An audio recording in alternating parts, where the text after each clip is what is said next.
Florida State is adjusting how it uses the transfer portal, and that's going to help them down the road. You are Locked On Seminoles, your daily podcast on the Florida State Seminoles, part of the Locked On Podcast Network. Your team every day.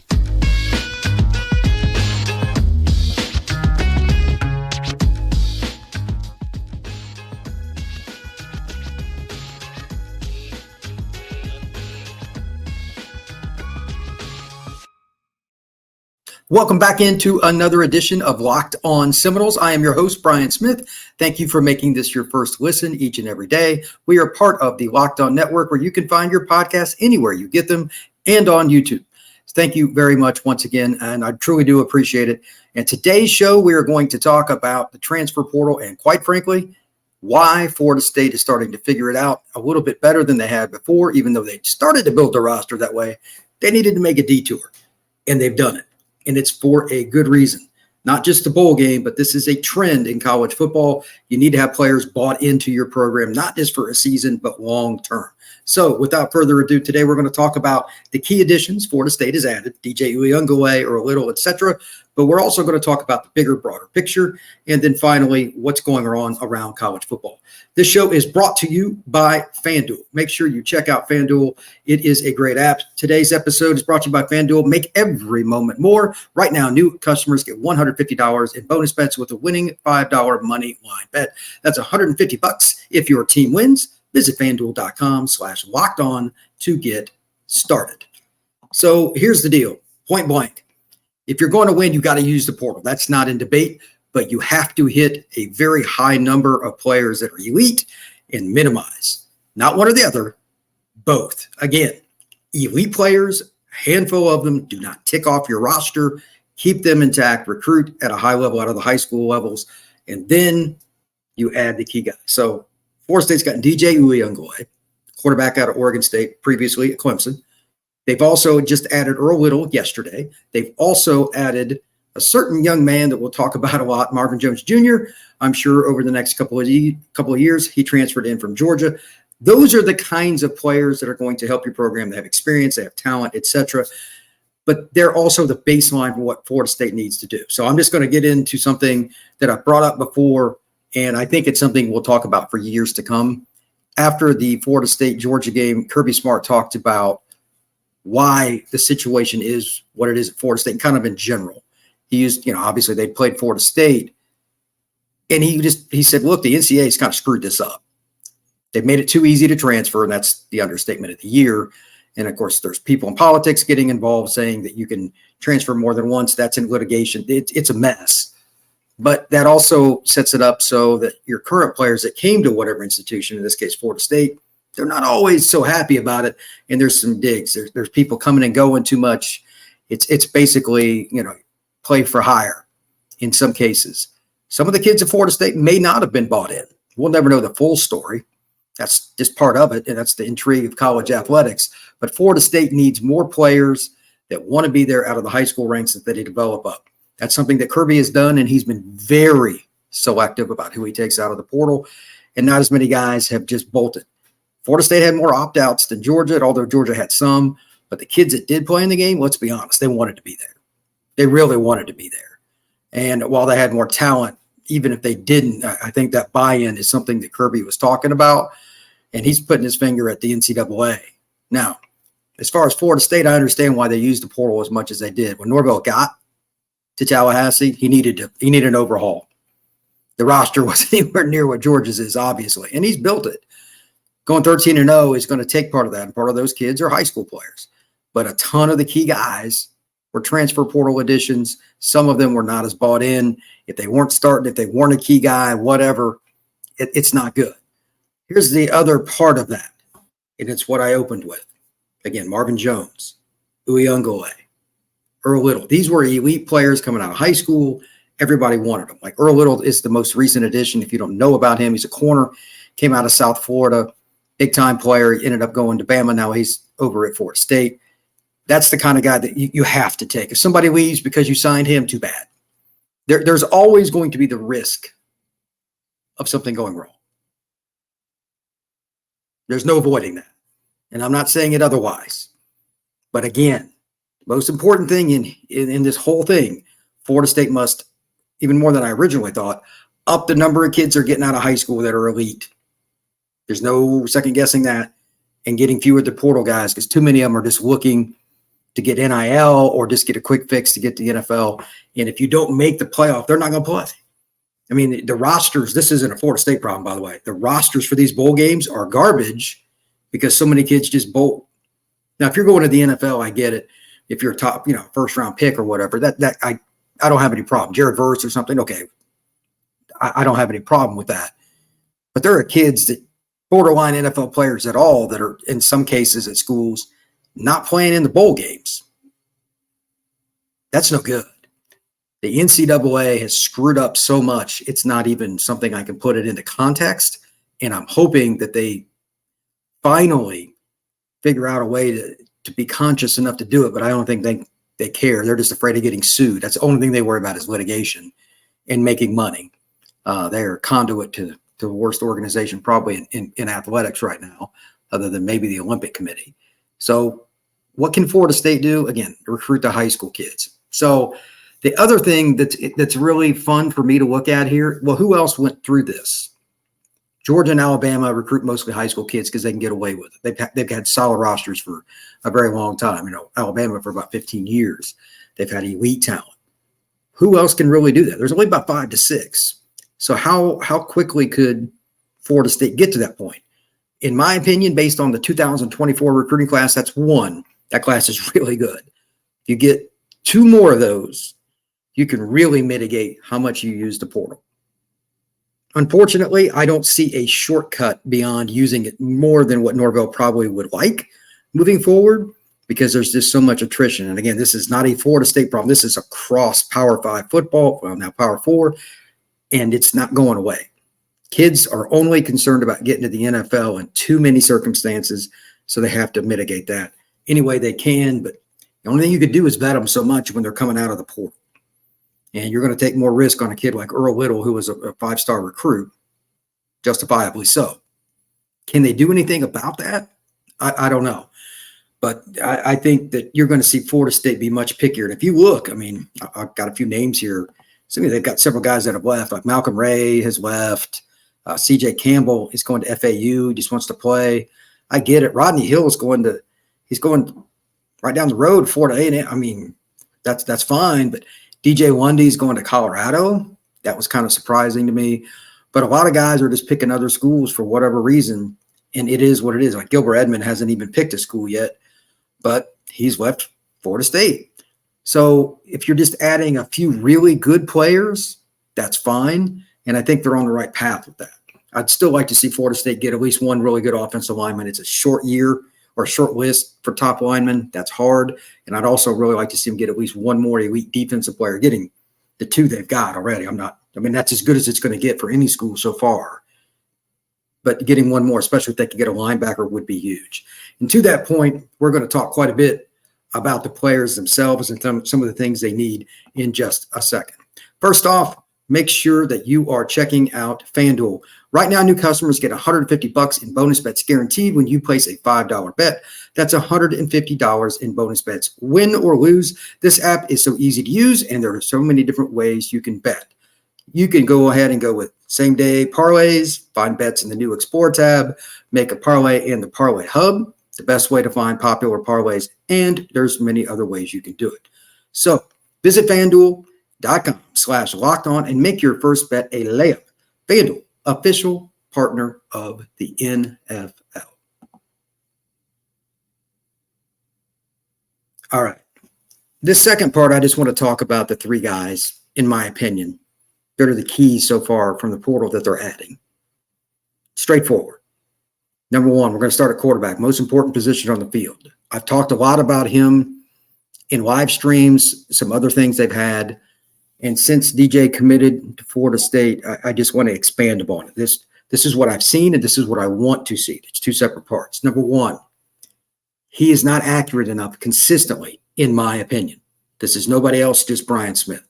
He's been up and down at times. When he's hot, he's really hot. But he only completed 57% of his passes this past season at Oregon State.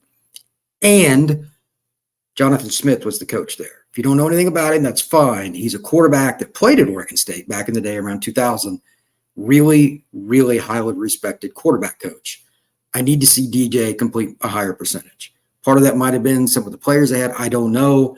But 57% in today's era is way too low. He needs to be 62, 64, somewhere in there or better. And he's got a cannon. That's not disputed.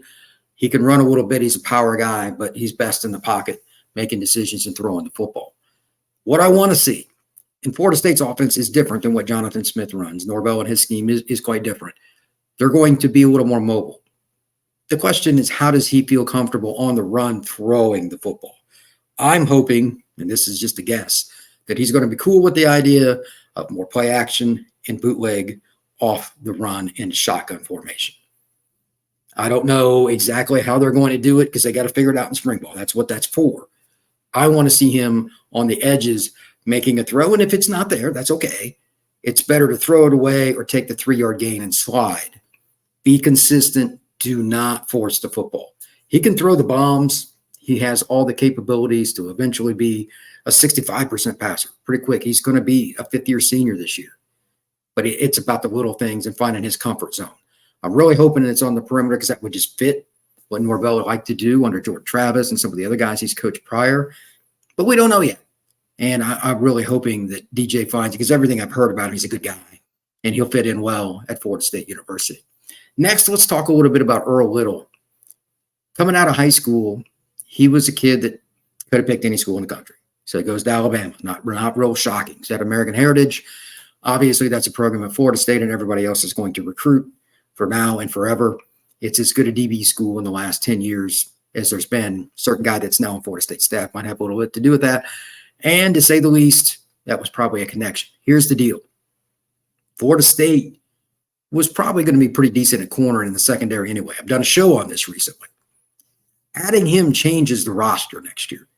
If, and I have no idea what his health is, etc., but if Earl is ready to roll next fall and he's healthy from this point forward, it's the whole shebang for conditioning, learning the playbook, getting acclimated with the other guys in spring ball. Florida State, if Ventrell Cyphers comes back, everything for those two, I mean, that's about as good as it's going to get. Then you have all those young guys that I've talked so much about. Why can't, someone like Hussey or whatever, got guys like that rotating in or competing for starting jobs, Thomas, they should be in tremendous shape in the secondary. You can dictate with that talent to your opponent. Completely different deal when you have that kind of talent in the secondary because you can play man, zone, or a combination thereof and bring fire, which is pressure, whenever you like. There's nothing like being able to say, line them up, boys. They can't take us. And you suck in your safeties and you suffocate the opposing team's running offense. That's why corners are so important. That will never, ever change. You do things differently with these guys. Now, again, I don't know what his situation is. I don't know why he left Bama. I don't know if he didn't get along with Saban. I have no clue. All I know is it's a fresh start in Tallahassee. He has a relationship with some of the coaches at Florida State. This should, and I keyword here, should be about as seamless as it's going to get. It's his home state. It's people on the staff, and there's an opportunity to play. That's about as good as anyone could ask for, Earl Little Jr. included. So with that, I'm really looking forward to see where he kind of falls on the depth chart and how they use him. They're going to use him some at nickel. They're going to play him field, combination. It's a gazillion different possibilities because he is long, athletic, and can flat out run. He is an NFL prospect, no question about it. Finally, I haven't talked a lot about Marvin Jones Jr. He comes from Georgia after being another kid in South Florida. He was another American Heritage guy. This is unique because Florida State, let's be honest, they haven't recruited defensive end out of high school like Florida State should. It doesn't have to be like Peter Boulware every year. I get it. But Florida State overall hasn't. They just haven't. Can he come in and make an immediate impact? I think it's possible. Odell Hagens and that staff, they're going to find different ways to use it. Here's my question, and this is just open and ended as a football fan in general, not forget the fact that I run the Locked On Seminoles podcast. Does he play strong side, weak side? If they go three-man, does he stand up? What role fits him best? I've seen him play in high school, but that's one thing. That's a couple of years ago. He's been through a lot of weight training. He's had coaching, and he's an older and more mature human being. I'm curious to see what he takes on this spring, what we hear, and then, of course, ultimately what happens beginning of next season. You can't really teach what Marvin has in terms of the length and his physical traits in general. The get off and all that, he's 250, give or take. I think he could be a starter, and at the worst case, he's going to be the first guy off the bench. But if he doesn't start, I'd be somewhat surprised. Highly, highly skilled young man. I don't know why, just like with Earl Little, it didn't work out at Georgia, but they got a lot of guys. That's a very complex scheme they run there because they run a 3-4. It's harder to learn. I'm curious which way that Florida State again will use him. Are they going to use him at all standing up? Is he going to drop at all? Or is he just going to say sick him and play just weak side or strong side, or maybe at least a little of both? That's a really interesting perspective for me. And I think these three guys, again, DJ, Earl, Marvin, this is what Florida State needs. 5 to 8 guys a year, and occasionally maybe 9 or 10 out of the portal. But this year, they're not going to be able to get to the goal I have, even with these three, because they still have holes on the offensive line. I think they need to bring in more guys because they underachieved. And I think it would be best if some of the guys moved on. I thought some of them will. I've heard some may come back. That's my opinion. But I think that they need some new blood. Mo up front would be great, et cetera. But I think they need some new blood there. And they could definitely use a receiver or something too. So we'll see how many they get to. On the other side here, we're going to talk about that and how to build through the transfer portal because, quite frankly, it is changing. All right, Gametime. Make sure you check out the Gametime app. This is one of the easiest ways to find tickets. If you need something for a football event, a concert, symphony, anything of that nature, Gametime is something that you can use. For me personally, the reason I like the Gametime app is very simple. When you click on something, like you type in Florida State, you type in concert, whatever it is, it's a certain band, whatever you want to see, you can click on the seat, see the view at the venue. I like to see things. I trust things when I visually have the opportunity to see it. It's just me. The other thing with this, it's really quick. It's just a search bar. You type in what you're looking for, and you're done. So the Gametime app is a great way to go. Take the guesswork out of buying tickets with Gametime. Download the app, create an account, and use code LOCKEDON for $20 off your first purchase. Terms apply. Again, create an account and redeem LOCKEDON, LOCKEDON, for $20 off. Download Gametime today. Last-minute tickets, lowest price, guaranteed. Finally, this is kind of something I was talking about a little bit in the early part of the show, just building through the portal.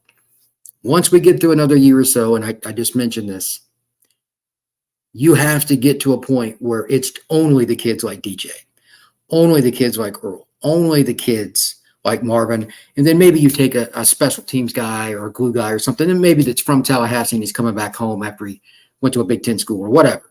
That's fine. Predominantly, you need to take elite kids, and here's the reason why. This is what I've heard overall. This is not, before anybody comments, this is not a Florida State situation. This is across college football. There are a lot of kids ticked off when schools go out in the portal and get players, and here's the key. It's not just getting players, and they use NIL. Fair or not, it's not about what their true value is. It's what they think their true value is. So in other words, it's like bartering for something. If you're selling a used car, you think it's worth $5,000. The person trying to buy it thinks it's worth $2,500. There's a long way to go between you two. And that's what's going on. A lot of guys are leaving programs, Florida State and otherwise, because of NIL. I have heard some numbers that are just staggering what they think they're worth. This, again, not Florida State, across college football, and what they're possibly going to get, like hundreds of thousands of dollars off. Sometimes for a year. Well, we're not even in the stratosphere. And I think part of it is just stupidity with the people they bring around them. But the other part is this. They don't like it when they have somebody else that hasn't played it down for that school, Florida State or otherwise, that is getting money, and they find out about it, and they haven't played it down yet, and they haven't gotten that money, and they've already been through spring practices. They may have even started for Florida State or Texas or whatever. Again, the school name's really not relevant. This is the new problem in college football. Is it fixable? I've been bringing up minimizing the transfer portal, and one of it's just so you have more congruent, you build through, and people are playing for Florida State a little bit more. That's important. Here's the backdrop of it. This is the ugly part, and I don't know if there's a complete fix, especially for Florida State short term, by the way, because, again, the roster is not anywhere near where it needs to be after losing several players this year. So they're going to use the portal some.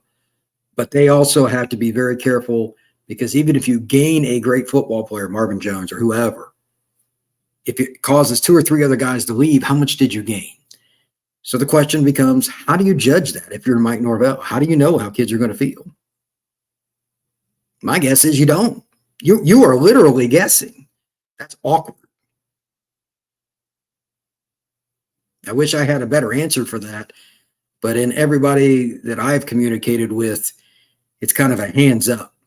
I haven't spoken to one person that's in my industry and recruiting that knows the answer to this. And I've talked to some pretty astute people. Haven't spoken to any college coaches yet, and I'll wait to do that in the May evaluation period after all this kind of goes through and we go through another portal cycle. And just so you know, April 15th through the end of the month of April is the second portal window. It's only a couple weeks, but after that, we go into May. You run into coaches on the road in Florida, Alabama, wherever you're at. You'll see some conversations take place, myself included. Okay, man, what are you guys going to do? You obviously had a need at this spot. You took a kid, but then 2 guys left. What's the thought process? Need to have not one, but both of the portal windows pass to get a better idea of this, in my opinion. But that is the new conundrum. You're not going to find a way to win big in college football if you can't manage your roster. And part of that is bringing in kids, but you can't run them off too. Sometimes guys you really have plans for. I don't know what it is, but like if they don't start by their sophomore year, they're leaving. It's ridiculous, in my opinion, that the opinions are just outlandish.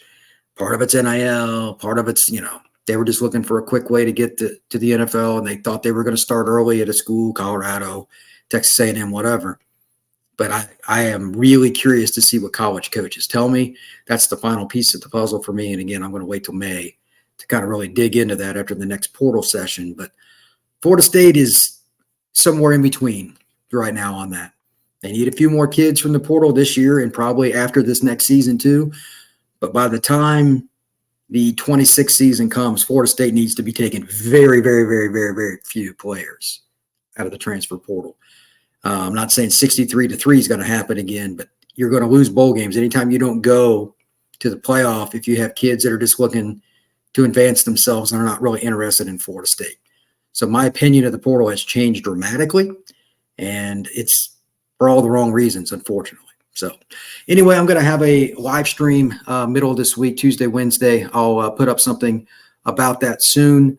I want to hear what fans think and how much. It's basically going to be about this. How much do you believe Florida State can take in a year on average, and say 2 or 3 years? We're not where we want to be kind of deal in terms of recruiting out of high school just yet. It takes 3 classes at least. They've got 1 that's top notch. You need 2 more of those. There's no shortcut there. But once they get to that point, what do you think Florida State needs year to year from the portal? Is it 5 guys? 7? I'm curious about that. And I want to kind of have that as the broad-based topic. And then we can splinter off from there if there's other topics you want to discuss. So for that, thank you once again for coming on and checking out Locked On Seminoles. Please hit that like button, hit that subscription, share this podcast, and comment. I really appreciate it. Everybody have a safe and blessed day.